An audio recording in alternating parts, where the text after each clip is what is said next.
BJD ପାର୍ଟିର ଆୟୁଷ ବହୁତ କମ୍।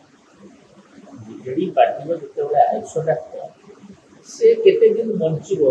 ଏବେ ତ ସେଲାଇନ୍ରେ ଅଛି କି ଆଇସିୟୁରେ ଅଛି, ତ ସିଏ ବଞ୍ଚିବ, ପୁଣି ଥରେ ଆଗକୁ ବଢ଼ିବ, ପୁଣି ଥରେ ସରକାର କରିବ। ଏଇଟା ସ୍ୱପ୍ନ ଦେଖିବା ପାଇଁ କାହାକୁ ମନା ସ୍ୱାଗତ କରନ୍ତୁ, ଆମକୁ କିଛି କହିବାର ନାହିଁ। ସେ ପାର୍ଟିଟା ରହିଲେ ତ କରିବେ। ସେ ପାର୍ଟିଟା ବିଜେଡି ପାର୍ଟିର ଆୟୁଷ ବହୁତ କମ୍। ବିଜେଡି ପାର୍ଟିର ଯେତେବେଳେ ଆୟୁଷଟା କମ୍, ସେ କେତେ ଦିନ ବଞ୍ଚିବ? ଏବେ ତ ସେଲାଇନ୍ରେ ଅଛି କି ଆଇସିୟୁରେ ଅଛି, ତ ସିଏ ବଞ୍ଚିବ, ପୁଣି ଥରେ ଆଗକୁ ବଢ଼ିବ, ପୁଣି ଥରେ ସରକାର କରିବ।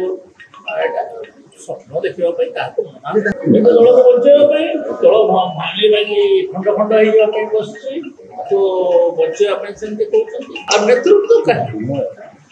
ପାର୍ଟିରେ ଯୋଉ 24 ବର୍ଷ ପାର୍ଟି ରହିଲା, ସେଥିରେ ତ ସେମାନେ ପାଣ୍ଡିଆନକୁ ଲିଜ୍ ଦେଇଦେଲେ। ପାଣ୍ଡିଆନ କେତେବେଳେ ପ୍ୟାରୀ ମହାପାତ୍ରକୁ ଲିଜ୍ ଦେଲେ, କେତେବେଳେ ଅନ୍ୟ କାହାକୁ ଲିଜ୍ ଦେଲେ, କେତେବେଳେ ପାଣ୍ଡିଆନକୁ ଲିଜ୍ ଦେଲେ। କୌଣସି କର୍ମୀର କିଛି କଥା ରହିଲା ନାହିଁ। ଏବେ ସେଟାକୁ ଭାବୁଛନ୍ତି।